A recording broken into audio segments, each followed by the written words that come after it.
Soundstripe.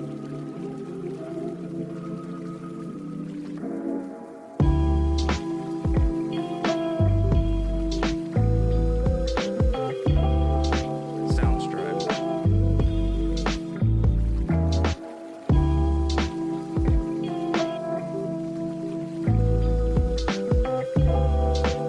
Soundstripe.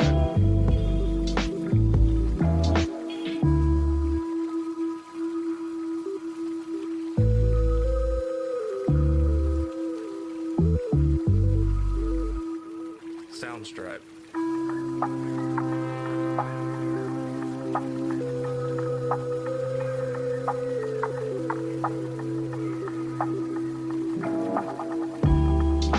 Soundstripe. Soundstripe.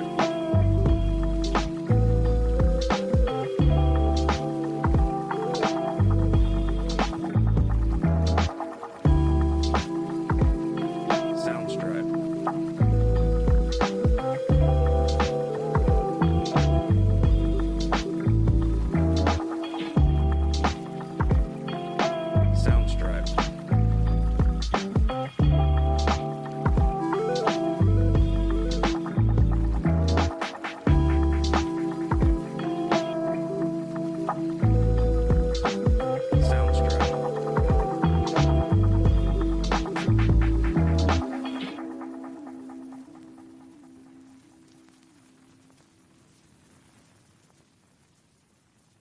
Soundstripe.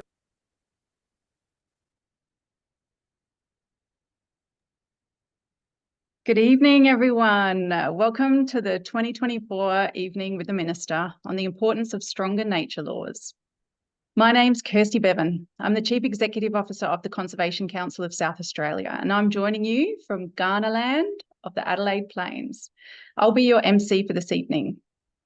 Our event tonight is being live streamed and recorded, and we're joined by sign language interpreters, Kylie Clear and David McQuiggan from Deaf Connect. Both Kylie and David will remain on screen tonight during the various topics for everyone to see. We're all dialing into this webinar from far and wide, all the way across Australia. But as our Zoom link originated in Brisbane on the lands of the Yagara and Turrbal people, we would like to take a moment to play a short welcome to country from Shania to Mason. Shania is a descendant of the traditional owners of the Meanjin Brisbane of the northern and southern regions of the Brisbane River. And she recently recorded this welcome to country for all of us here tonight.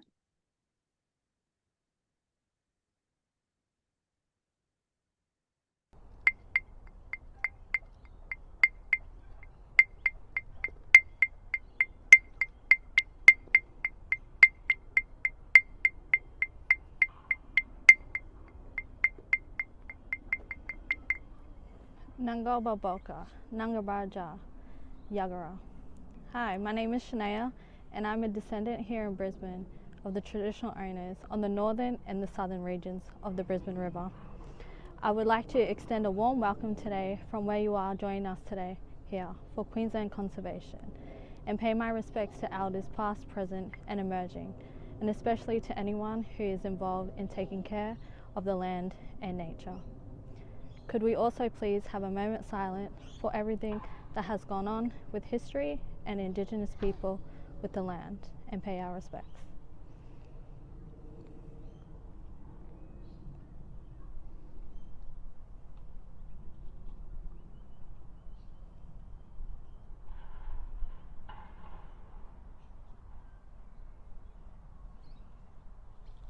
Thank you. Where we are joined here today, we are in Kurupa, which is the western part of Brisbane on the southern side of the river. And here we're in Kurupa, a lot of the women and children actually used to camp, hunt, gather and camp also in these areas. And we would have a lot of water supply, food and natural resources that we would live in these areas. The men would actually live outer areas, and the women would actually just be in these areas, and they would do their traditional practices. I'd also like to extend a big acknowledgement to our river here.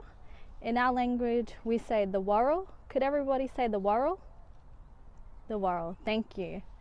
So the Warrell here in Brisbane, it actually extends all the way up to Ipswich, which is actually also our borderline areas, and then that flows all the way back into Brisbane, and then it actually goes all the way out to the ocean. So the river here is very important for our people, with our history and with our culture. It has very significant meaning, and our people actually used to hunt and fish and travel across this river, especially in this Kurupal part along this river. So thank you. Nangaba Boka, Nangabraja, and welcome to where we are. Also, I'd like to extend a big acknowledgement to Queensland Conservation today. And I'd also like to let everyone know that you guys can research any history over the last 200 years in Brisbane and see how the landscape and natural resources actually have changed.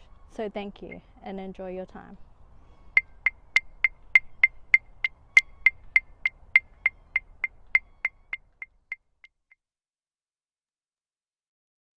Thank you, Shania, for your very warm welcome. You know, I'm just continuously grateful for the generosity of our First Nations people. We're so lucky. And it's exciting to see thousands of people joining us tonight from right across Australia. In fact, it'd be really awesome if we could take a moment to see where everyone's calling in from.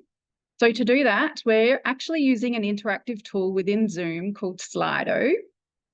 We're going to launch the first poll, and you should get a notification on your screen. If you can accept it, this will allow you to contribute to a word cloud showing which country you're joining from tonight. We're going to use this Slido throughout the night for all our other questions as well.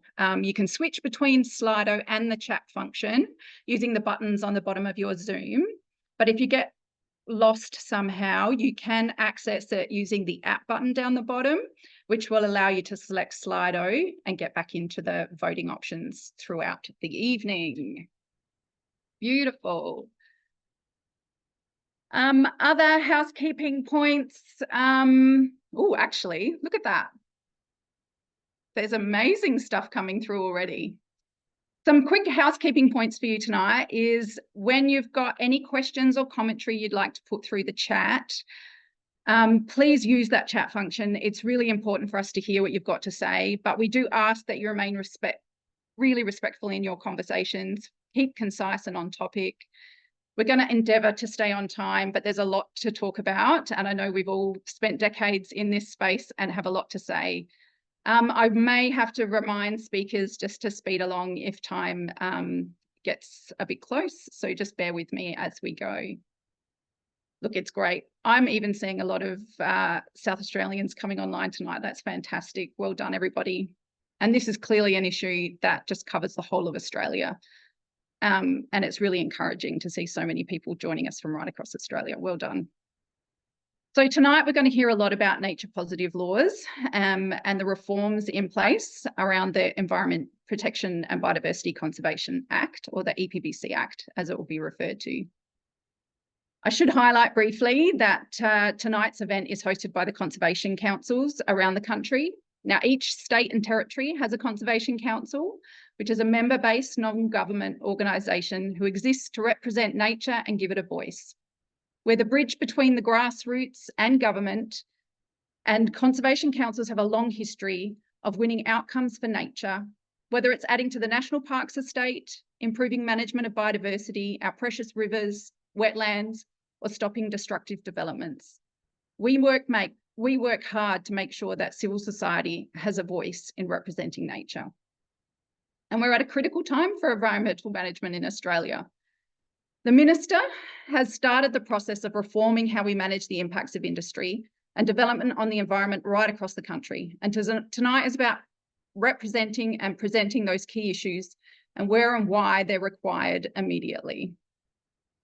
So tonight we're going to hear from people from all over Australia on the issues that they've been working on around the country through a compilation of videos. We're then going to open the evening with Rachel Perkins from the First Nations Heritage Protection Alliance. And Rachel's going to talk to us about the importance of protecting cultural heritage and how this relates to nature law reform. We're then going to focus on three key issues: renewables, climate, and threatened species. We're going to ask Minister Plibersek a question on each of these issues, and this is where you'll have an opportunity to interact. So you can use that Slido option to vote on the questions that you'd most like to be asked using that function. And now it is my pleasure to introduce the Minister. Tanya Plibersek is the National Minister for the Environment and Water. Minister Plibersek entered the Federal Parliament as the member for Sydney in 1998 and is passionate about protecting and preserving Australia's natural environments for future generations. Thank you, Minister Plibersek, for joining us tonight, and we invite you to say a few introductory remarks.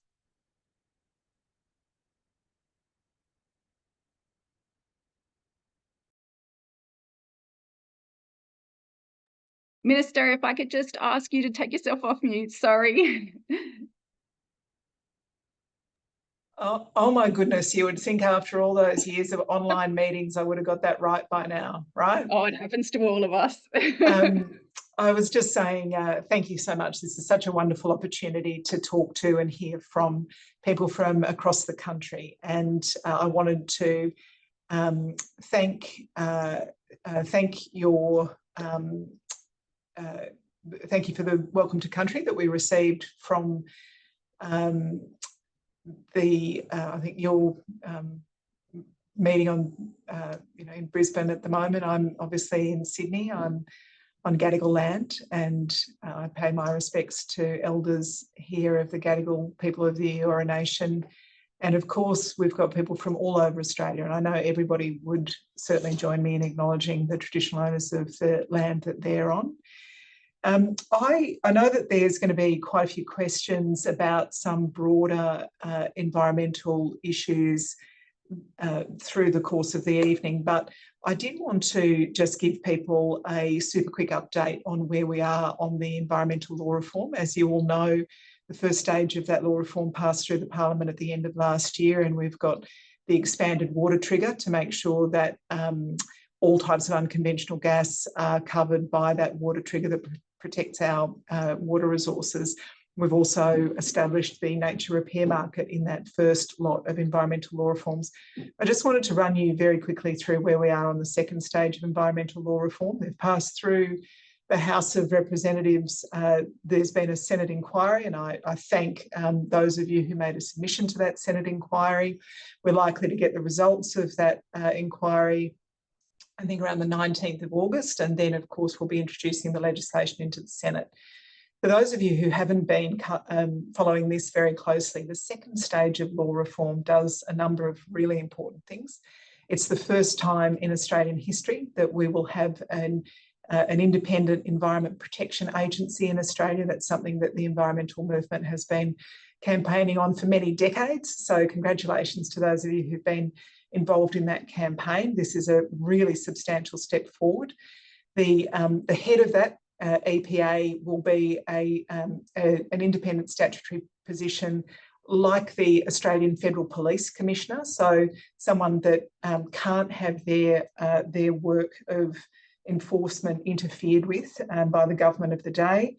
The EPA will be able to issue stop work orders. So where we think there's an imminent threat, the EPA will be able to address that imminent threat and make sure that businesses are compliant with any conditions. They'll be able to audit businesses during the course of projects that are underway.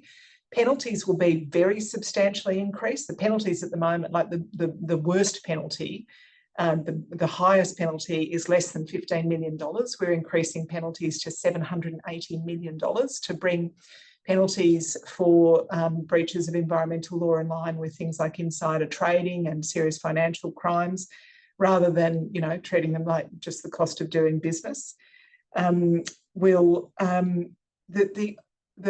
auditing of offsets is a really important area of work. We've put an extra $16 million into this right now because when I became a minister, I started an audit of offsets used for projects, and we found so many of them, about 1 in 7, had not done what they promised to do. So we've taken 21 compliance actions since doing that audit, and I've secured ongoing funding to set up a compliance unit within the department at the moment to look at offsets, but obviously that's work that we would like the EPA to be doing when it's established. But we've got a dedicated team now for the first time ever, and the EPA will be doing compliance on laws around recycling, hazardous waste, wildlife trafficking, sea dumping, ozone protection and air quality. We're also in this second tranche of laws wanting to establish Environment Information Australia. This is really important. We need this data, we need this transparency. It'll do things like, instead of publishing the State of the Environment report every 5 years, it will go to reporting every 2 years, and more importantly, that reporting will automatically become public, and there'll be ongoing data on how we're tracking against our environmental goals. So most of you know that the Australian government signed up to the Kunming Montreal biodiversity framework. We've set a goal of getting to 30% of our land, 30% of our oceans, waters protected by 2030, no new extinctions and so on. Environment Information Australia will independently have transparent data about how we're tracking against all of those national objectives we've set. And I think what's really important about that is that basically the last government hid the State of the Environment report. The way we're setting up Environment Information Australia, that won't be able to happen in the future. That data will be publicly reported, and the Environment Information Australia Chief will also be an independent statutory office holder, so they can't have their work interfered with. I might just seek to hold you there, Minister, and I know that's a lot of reform that's already taken place, and it's wonderful to hear from you, and I'm sorry to cut you off. But there's a lot to say on this topic, and we've only got you for a short period of time. So while we really do want to, there will be other opportunities for you to respond to some of the questions from those community voices and some of the talks that we go through tonight. So I thank you for your patience as we move through things. And we do really very much appreciate that you've taken the time to join us tonight. So to kick off, we have gathered some videos of local voices from across the country speaking about the places they love and why stronger nature laws are so important to them. Now, we didn't have time to capture everybody's voice across the whole of Australia, but we are keen to share this compilation with you now, so please enjoy.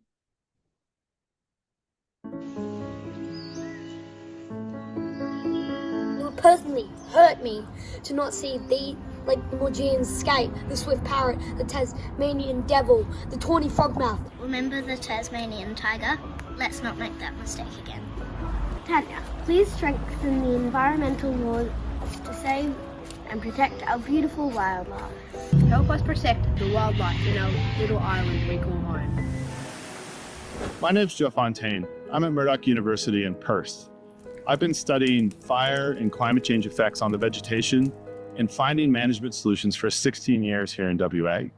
What we've been seeing here is a microcosm of what's coming down the pipe for the rest of the country. Longer dries, hotter hots, and we need to build in resilience to our policy and legislative frameworks for biodiversity protection if we hope to be resilient to these sorts of climate change effects in the future. Hi, I'm Tanya. I'm the Great Barrier Reef community campaigner with the Australian Marine Conservation Society. But I've also been working on the Great Barrier Reef as a scuba diving instructor and reef guide for the past 12 years, so I've seen the impacts on the reef firsthand. Climate change is the biggest threat to our reef, and we need to rapidly move away from fossil fuels to renewable energy.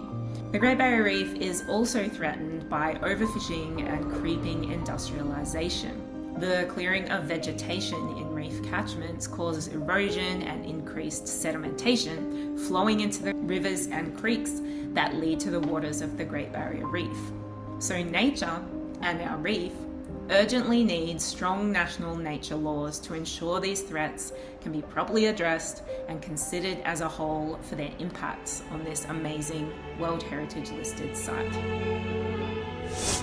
My name is Monique. I am the community organiser at the Cairns and Far North Environment Centre up here in Far North Queensland, where our communities and ecosystems are still recovering from the devastating flooding that followed Cyclone Jasper last year. We're on the front lines of climate change, and we need an urgent transition away from coal and gas to protect our unique ecosystems and mitigate the worst of the impacts of climate change. But as we see the continued rollout of large-scale renewables, our communities are really concerned about proposals that are poorly planned and come at a cost to people and nature.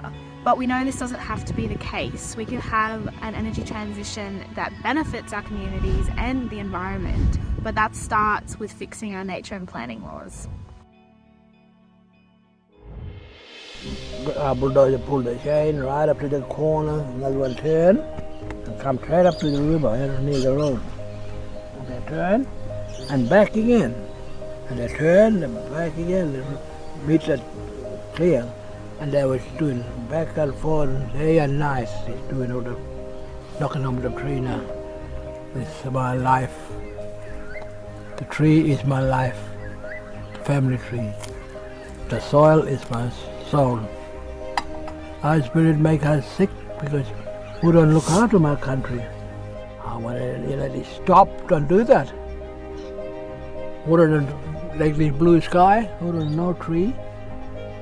No, we need tree with the wildlife, kangaroo,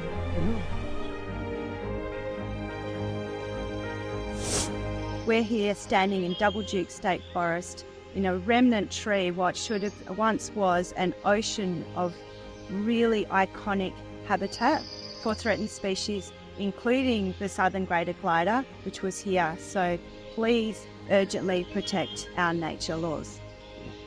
Hi, my name is Adina Khan and I live in West Gippsland, a small location in Victoria. I love Gippsland for the quiet area and beautiful scenery, but I don't think it will be known for any beautiful scenery much longer. It'll be known for the biggest radiated lake in Australia. This here is the Latrobe Valley Mine. It is located in Latrobe Valley, just 20 minutes away from my home. It is not looking good for us. As you see, the greenhouse gases being emitted are dangerous. You probably know that though. The power station has been proposed to shut down in the next couple of years.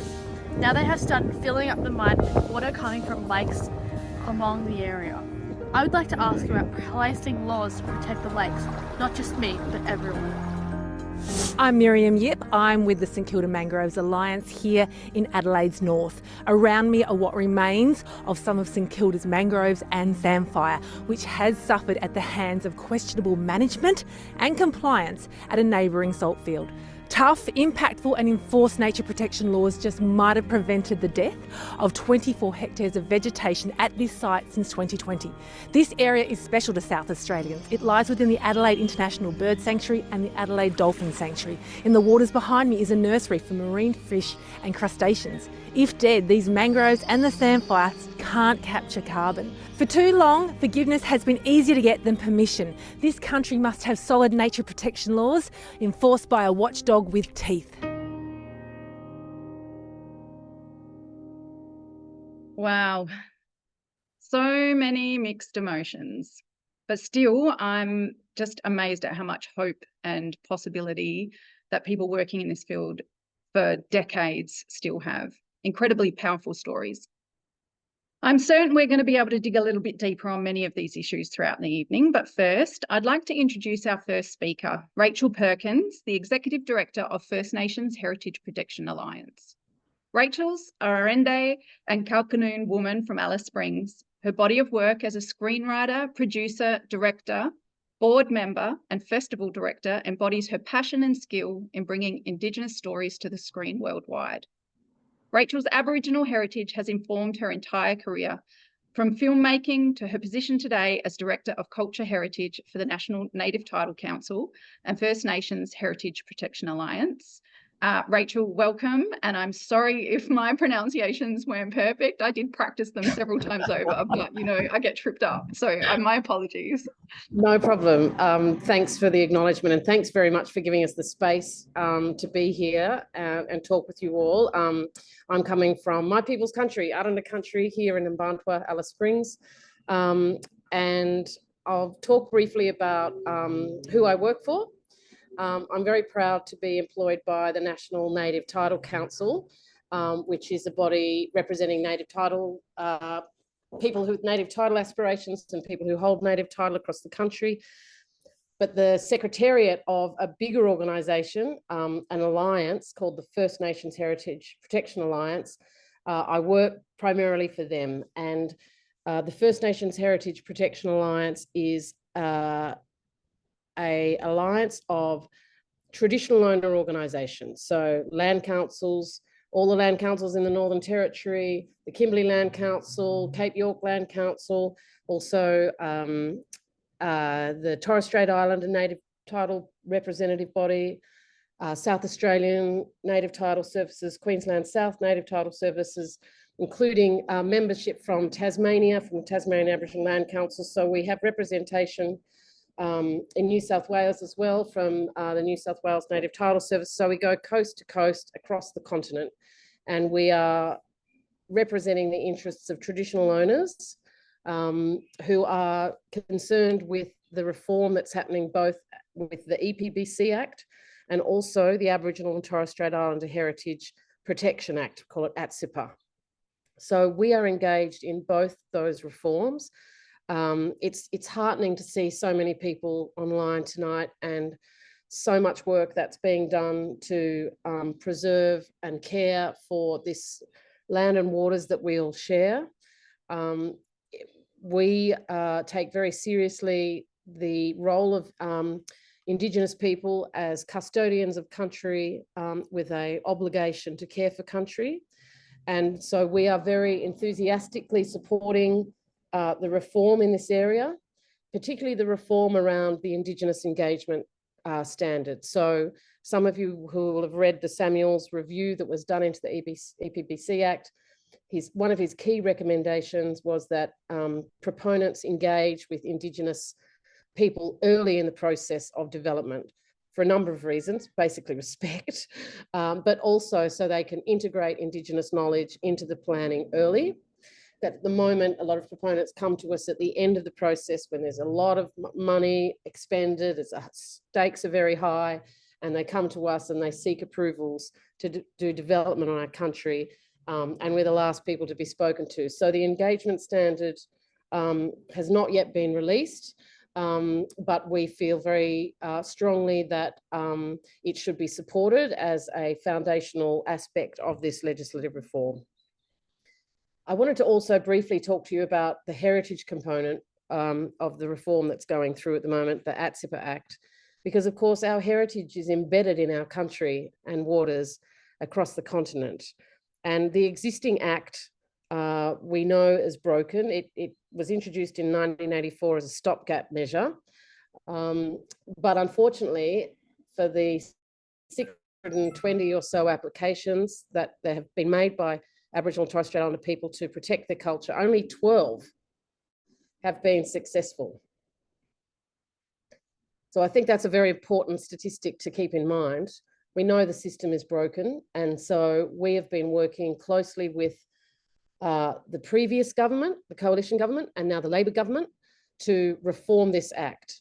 And of course, the world's attention was brought to the fact that Aboriginal and cultural heritage is being destroyed legally by the destruction of Juukan Gorge.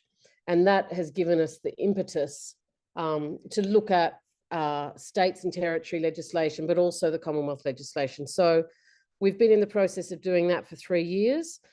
We have a positive relationship with government at present, and we hope to move towards legislating in the not too distant future. So I would ask that you keep in touch with us on this aspect of reform. It may be that we need to come to you for your support for this important reform at some stage. And, you know, obviously there's such a track record of Indigenous interests being ignored in the process of development. And what Indigenous people are saying very much is that we want a seat at the table and we want our voices to be heard. And we think that reforming the Aboriginal and Torres Strait Islander Heritage Protection Act will make that happen. So we're very committed to the reform process. And given we haven't got much time, I might stop there. That's over to you, Minister. If you've got some initial thoughts, we're getting a lot of feedback on the chats that everybody's really keen to hear from you. And we do really want to offer you a space to give us your opinion in your talk. But if you've got any commentary or feedback or anything you'd like to say in regards to what Rachel's brought up tonight. Yeah. Well, first of all, to thank Rachel and acknowledge her for the incredible amount of detailed, thoughtful work that she and other members of the First Nations Cultural Heritage Protection Alliance have done. First, as Rachel said, in response to the shocking destruction at Juukan Gorge, but as well as the reforms that we need to make to the Aboriginal and Torres Strait Islander Heritage Protection Act that would have stopped such destruction. The work that the First Nations Cultural Heritage Protection Alliance have taken on to help us develop a First Nations consultation standard for the nature positive laws that will replace the Environment Protection and Biodiversity Conservation Act are really important. Like in a sense, it's a no-brainer. Like early, genuine consultation with the people who speak for country will help us better protect the environment and better protect cultural heritage. But working on making sure that we are getting that standard right, so that we're identifying the right people who are speaking for country, so that we are making sure that the consultation is indeed early and genuine and reflects free, prior and informed consent. That's really important and detailed work, and Rachel and her colleagues have been doing just phenomenal consultation and detailed policy design. So thanks, Rachel. Beautiful. And thank you, Rachel. That was really a fantastic addition to tonight's discussion. And it is exciting to hear the work that's happening on cultural heritage protection, and the environment movement, I can guarantee, is committed to supporting this vital work into the months and years ahead. And thank you, Minister, for your response. The next issue we're going to address tonight is around nature and renewables, and will be presented by Natalie Frost. Natalie is the nature campaigner at the Queensland Conservation Council. Now, remember, during the next 3 speakers, that Slido function will be available to vote on the questions you'd like each of our speakers to pose to the Minister afterwards. That voting will be available to you throughout each speaker's introduction. And if you can't see the Slido, remember to click on the apps at the bottom of your Zoom. Okay, over to you, Natalie.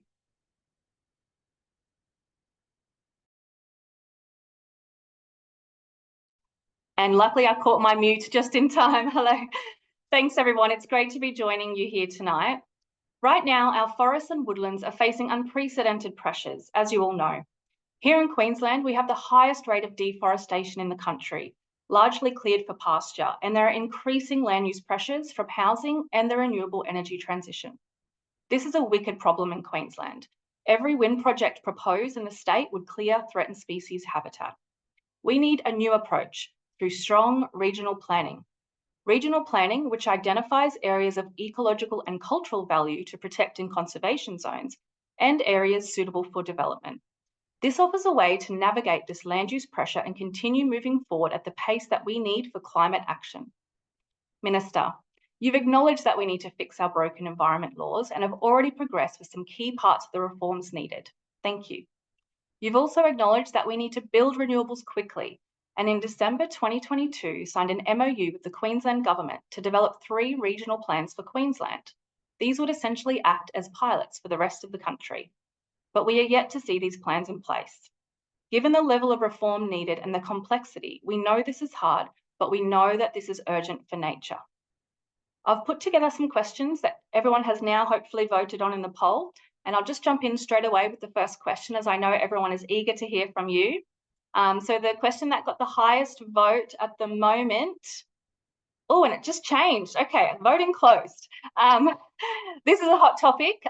Minister, will you introduce the full suite of reforms, including the National Environmental Standards, this term of government? Yeah, well, we'll do them as soon as we can. What we've said is we've got stage 2 in the Parliament at the moment, and I was running through where we're at on stage 2.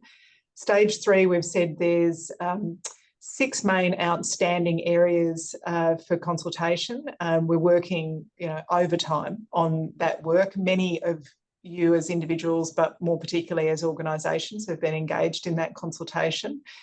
And it does include things like how our environmental laws interact with our climate laws, because of course we've got the safeguard mechanism. And as you identify, Natalie, we are very keen to see a fast rollout of renewables. What does that mean, and how do our environmental laws contemplate the benefit of projects like this, as well as the risks attached to them? I'm happy with the progress that's being made on both the consultation, the policy consultations on stage 3, and the actual drafting is a really big job. The current Environment Protection and Biodiversity Conservation Act, as those of you who are familiar with it, those of you who have it as bedside reading would know, runs to well over 1,000 pages. And the laws that replace the EPBC will be, I expect, of the same magnitude. So, yeah, we're doing it as quickly as we can, as quickly as we reasonably can, without compromising people's opportunity to have a say. And so we're doing things like this. This is the second one of these that I've done that's been organised by the Queensland Conservation Council, but things like this all over the country, all the time, often in person as well. We've consulted thousands of people and individual organisations. We've had online webinars. We've committed, very importantly, to releasing an exposure draft of stage 3 reforms before they go into the Parliament, so that people will have one more opportunity to be consulted, as well as the opportunities that they've already had. That's great, Minister, and completely understand that this is incredibly complex work. And all of the callers on here tonight are very passionate and dedicated to ensure that we do get this right. But we do also have that balance of the level of urgency as well. Yeah. Just knowing, we have over 2,000 threatened species here in Australia, and it's really important that we, protect those last remaining areas of habitat. We've got time for maybe 1 or 2 more questions. Well, can I actually, Natalie, you did raise regional planning and the renewables regional planning, and I did want to say this balance between the rollout of renewables and how we continue to protect the environment is such an important one, because I know people are very concerned about the impact of climate change. The fastest thing we can do is decarbonise the economy. That means a huge transition in our electricity generation sector. We do want to see those renewable projects built, but we want to see them built in the right way, in the right places. And I have actually knocked back a wind farm in Queensland because it was proposed to be built in the wrong place. And so regional planning is a really important part of that. As you said, we are doing a regional planning process with the Queensland government that includes a zone that is specifically looking at renewables. And what we're really trying to do is say, looking across this region, these are the areas where we see a high concentration of threatened species, a vulnerable ecological community. Avoid these areas. These areas, maybe they're degraded farmland, maybe they've been developed in some other way. If you meet the proper standards for the type of development that we're talking about, say it's a wind farm, you'll get a fast approval. And so that's how we hope to balance the urgency of the transition to renewables with making sure that we still have strong environmental protections. I think it is really it is important to understand that I am prepared to say no to projects that are, renewable energy projects if they're in the wrong place, but also that renewable energy projects are not the only ones that we want to see as priority developments. We also want to see, for example, more housing being built. We've got a housing affordability crisis in this country, and part of that's about supply. So we're doing another project with the Queensland Government, for example, on a housing regional plan, and we're looking at other states to do those as well. But that's the best way at a landscape scale of protecting the most vulnerable places and adding to nature conservation at the same time as getting those things that have a community benefit underway. Yeah, absolutely. It's a really good kind of blueprint and opportunity to speed up that development, but then also protect those areas. Just a question on that then, in terms of the draft National Environmental Standard on regional planning, at the moment it talks about the conservation zones, but the conservation zones only in those areas ruled out would be stopping, one kind of development, and whether that be renewable energy or housing. I guess the best case scenario would be that the conservation zones are pure conservation zones. So we don't see a regional plan. Sorry, just to clarify, Natalie, it's not one type of development. It's a type of development that's specified, or another type of development that would have a similar impact on the environment. So it might be in a conservation zone that you don't want to build housing, but you wouldn't object to a transmission line over that large area or something. Like, I'm not going to kind of just make up examples as we go, but the conservation zones protect from a particular type of development that's being facilitated in the other area, or something that would have a similar impact on matters of national environmental significance. Excellent. Thank you for clarifying. I think that's really important for our supporters. There's so much detail here. I'm really not surprised that people kind of miss, it might be not specified on page 5, but specified on page 205. So, I understand why people miss bits. Yeah, excellent. Well, I think we are on time for this section. So thank you again, Minister. It's such a pleasure to be with you here tonight. Thanks. Beautiful. Thank you, Natalie, and well done keeping to time. Very impressive. And thank you, Minister, because really often that clarity of language goes a long way. Now, there was a lot of chats coming through there with a whole bunch of information reminding us that, there's a whole world of people doing work in terms of research. There's papers coming out about how to do this better from the Wentworth Group. So yeah, really, really valuable conversation, and the chat line is really showing just how important this is to everybody. Okay, in the interest of keeping us going on time, I'm now going to hand it over to Dr. Kirsty Howie, who's the Executive Director of the Environment Centre in the Northern Territory, and James Overington, the Executive Officer with Environment Tasmania, and they're going to discuss Australia's threatened species and their ever-present risk of extinction. Now, everybody remember, you can access the Slido either through the More button or the Apps button on the bottom. If you navigate through there to Slido, hopefully you're going to be able to influence which question gets put to the Minister. But over to you, Kirsty and James. Thank you, and good evening, Minister, and good evening, everyone. So across Australia, too many precious species are threatened with extinction. We've witnessed continual declines in some of Australia's most iconic creatures, from the intriguing ghost bat found through the vast northern savannas where I'm located, to the one-of-a-kind Maugean skate found only in Tassie's Macquarie Harbour. And to date, our federal environment law has failed to prevent these declines. In the Northern Territory where I am, broad-scale land clearing is rapidly increasing, with clearing permits now regularly approved for more than 3,000 hectares at a time. And we don't think that's happening anywhere else in the country in 2024. New research has shown that since the year 2000, on average, every one of these massive clearing events has occurred over the mapped habitat of at least 12 federally listed threatened species, but no NT pastoral land clearing has ever been referred for assessment under the EPBC Act. Australia's national environment law is failing to stop rampant unregulated land clearing. Federal laws to date haven't protected our threatened wildlife and the wild places they call home. And this obviously must change. Over to you, James. Thank you, Kirsty, and good evening, Minister. I'm calling in from the banks of the Kanamalooka in Lutruwita, Tasmania. Minister, in 2022, you set a zero extinctions target for Australia's plants and animals. In the following year, you had the opportunity to strengthen that target by overhauling the EPBC Act. As we know, this didn't happen, and we're still waiting for the complete overhaul of the law that nature so desperately needs.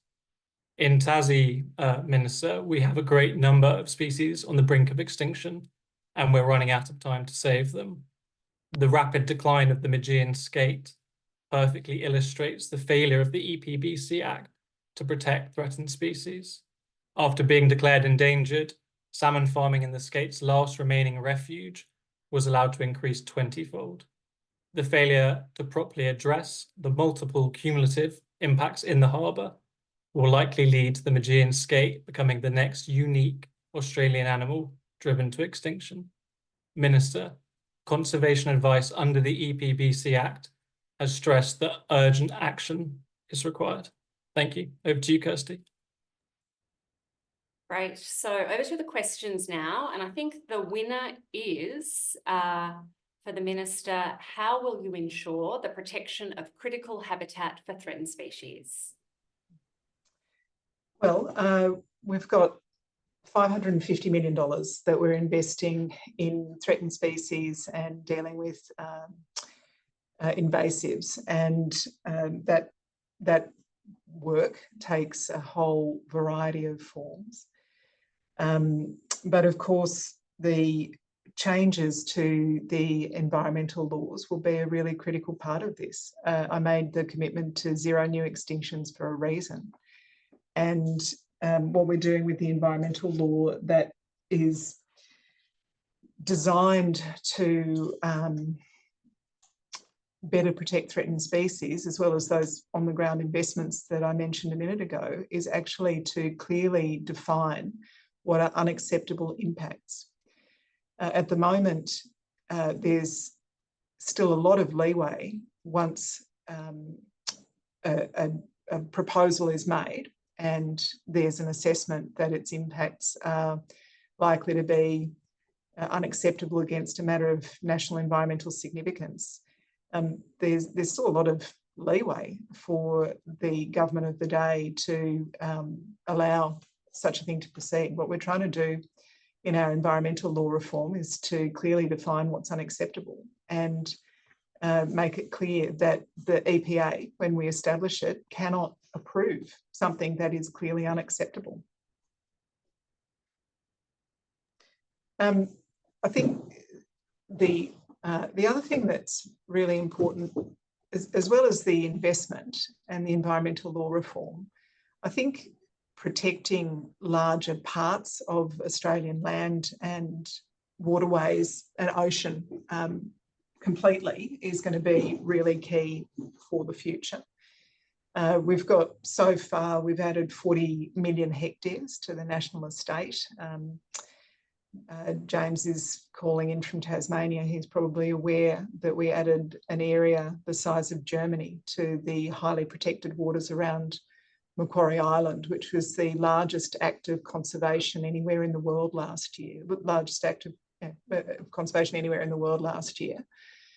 And that's really just the beginning. In that 40 million hectares, I haven't included the 12 new IPAs, the Indigenous Protected Areas, that we're in the process of working with traditional owners on formal acknowledgement and declaration of those Indigenous Protected Areas. Of course, we've got the McDonald Island and Heard Island consultation open at the moment.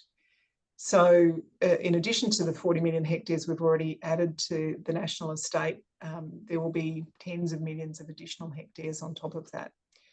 And someone asked earlier, I think it was Natalie asked earlier, about how wouldn't it be better just to set some areas aside entirely for conservation? Yeah, it would. And that's why we're doing it through these additions to the national estate. And it's why we're doing things like working within the UN framework on having a system for other effective conservation measures recognised in Australia. An example of the sort of areas that we could be better protecting for nature are areas like some of the enormous defence bases. And Kirsty, you'd be aware of some of the ones in Northern Australia. And we worked on a really great project with Defence on one of the northwest defence bases, where they've they've been dealing with ferals and invasives on defence land in a much more proactive way than they normally would.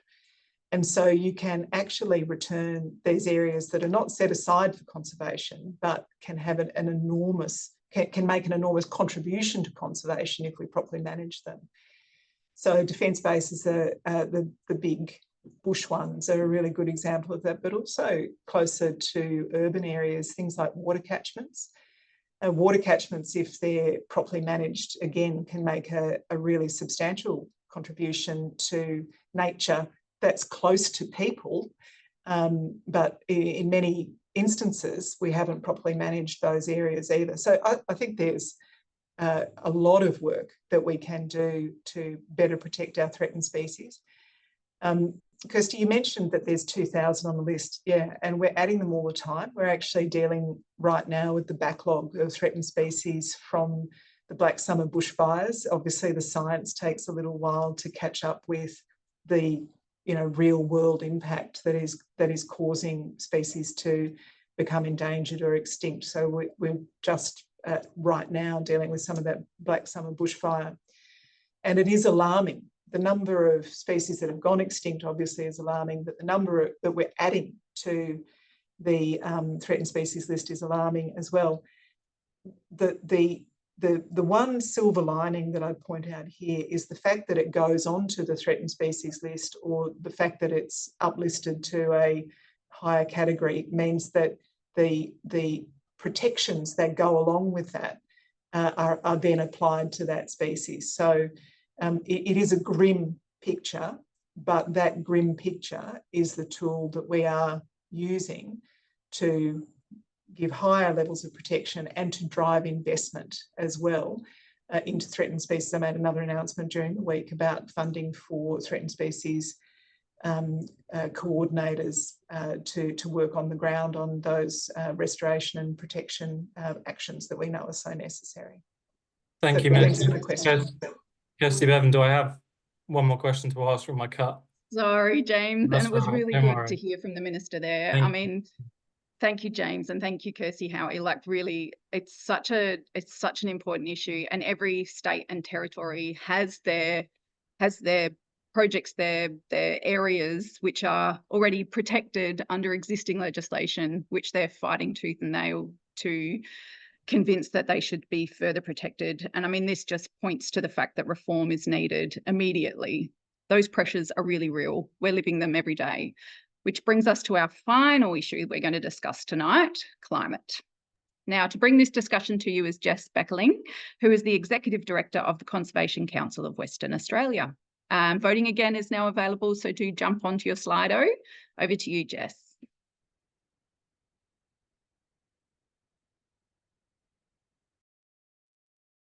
Thanks so much, Kirsty, and good evening, everybody. Thank you very much for the opportunity to be here. We are in the midst of the twin and compounding crises of climate change and biodiversity decline. The two are inextricably linked, and we must consider them together. We can stop agricultural runoff onto the Great Barrier Reef, and we can stop native forest logging. But if we don't stop fossil fuel emissions, we cannot protect the places that we love. In WA, after the longest, hottest, driest summer ever recorded, we've just seen a catastrophic collapse of forests. And the first time this happened in a much smaller event in 2011, Carnaby's cockatoos population crashed by 60%. We applaud the Minister's Zero Extinctions Plan and for recognising the Carnabys as one of the key species that need to be protected. Stopping new fossil fuels and transitioning much more rapidly to renewable energy is critical to protecting the Carnabys and so many other species and ecosystems. We're entering uncharted territory.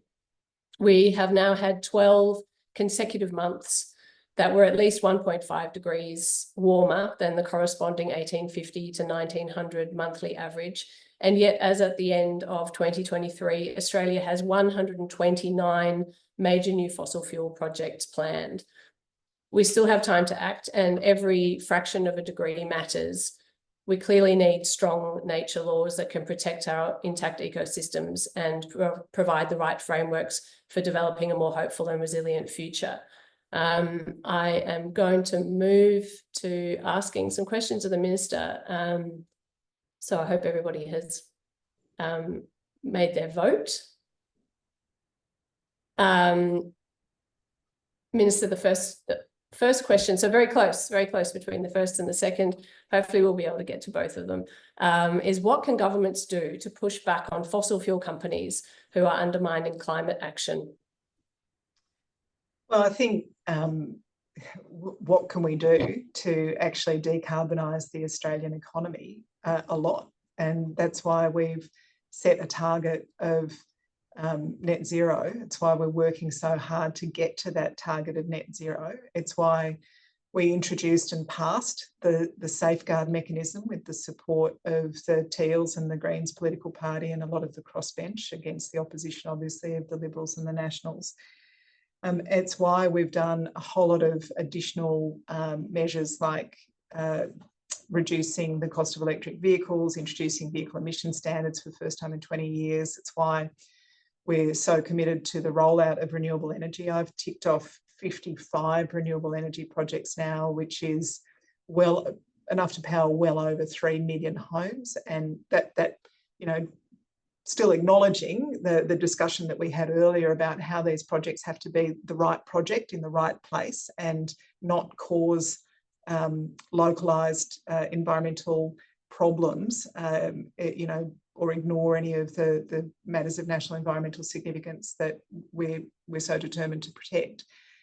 But I think the next phase of the work that we're doing to decarbonise the Australian economy is actually probably the most detailed and critical part of the work that we've done to date. So those big things like $20 billion of new transmission lines to link up the renewable projects into the grid, all of that, you know, that's big, and people who follow this have heard about it.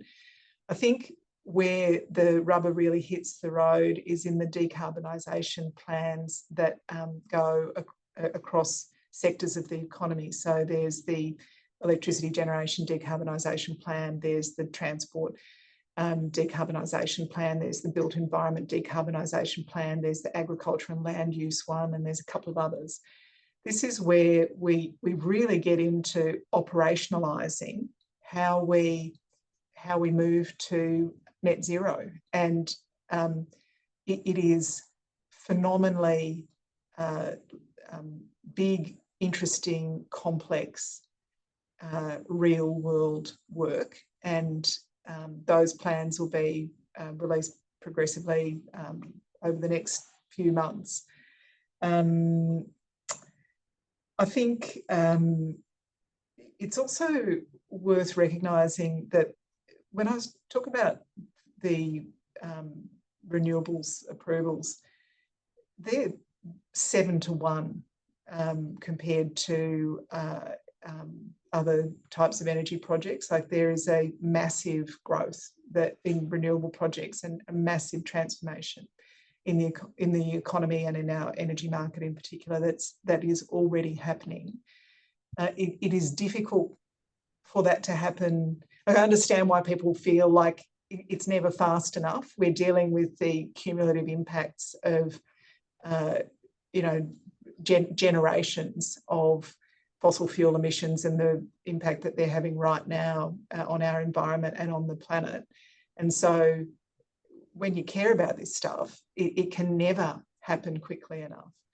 I suppose I'd ask people to really look at the detail of the work that we're doing to decarbonise the economy, because it is happening as quickly as it's happening, probably faster than it's happening anywhere else in the world. Mm. Yeah, and I'm aware that we're right up against time, so somebody's probably going to ask me to stop any second now. But I mean, I do want to acknowledge that there is a huge amount of work going on there, and I think everyone on the screen can see that and appreciates that. The concern that remains is that there is huge pressure from fossil fuel companies, and if that wasn't there, perhaps we'd be able to decarbonise at the speed that we need to be decarbonising at. Jess, if it's any reassurance to you, I can tell you I respond very badly to bullying, and that nobody's going to make me make a decision that I think is the wrong decision. I don't know whether that's any comfort to you at all, but it is a comfort, and we certainly need I'm a very stubborn person. All right, Thanks, I know Jess. that I have to stop now, but thank you very much. No worries. Awesome. Thanks, Jess. And thank you, Minister. Look, it's hard because there's so many texts coming through or messages coming through that chat function. And, you know, people are emotive, you know, they've been battling these things for such a long time. And we do appreciate the reform you're bringing and the massive amount of work that is required to get us there.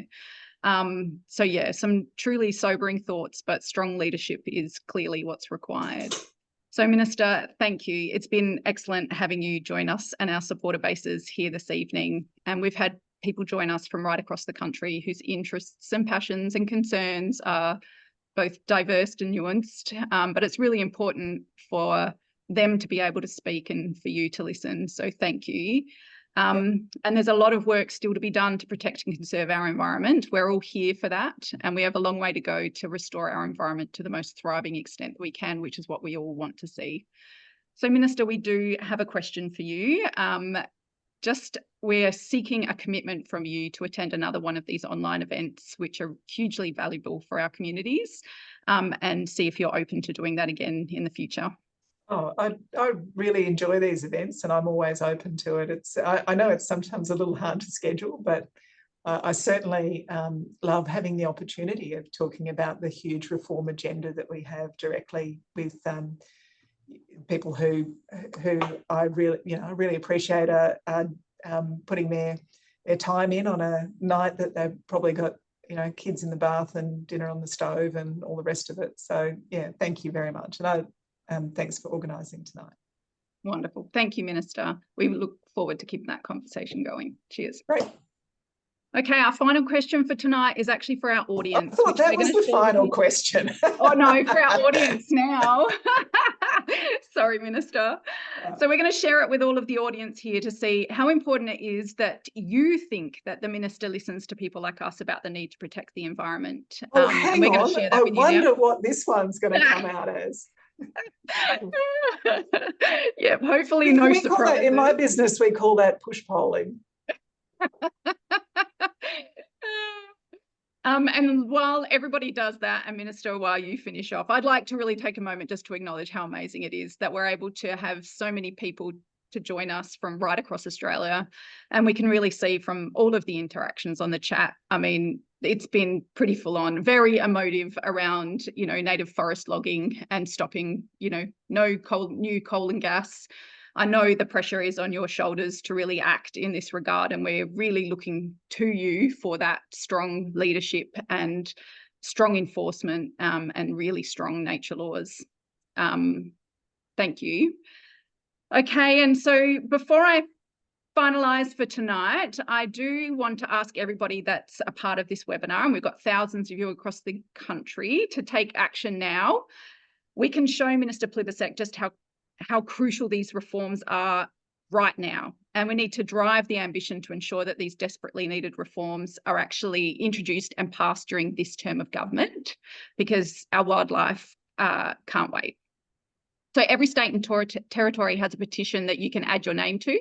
You can then share that petition with your 5 family or friends and get them to sign that too. We're actually looking to try and achieve 10,000 signatures and deliver a very, very powerful call to action for nature conservation to Minister Plibersek.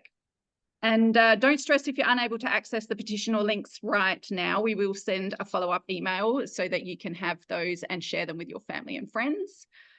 But that does bring us to an end. So thank you for joining us this evening. It's been really important that you're here to witness and engage with the information that we've shared tonight, and to the responses from our Federal Environment Minister, the Honourable Tanya Plibersek. It's such a diverse range of environmental concerns. And with that, I formally bring these proceedings for the 2024 Evening with the Minister to an end. I can't wait to work with all of you into the future. So take care and good night.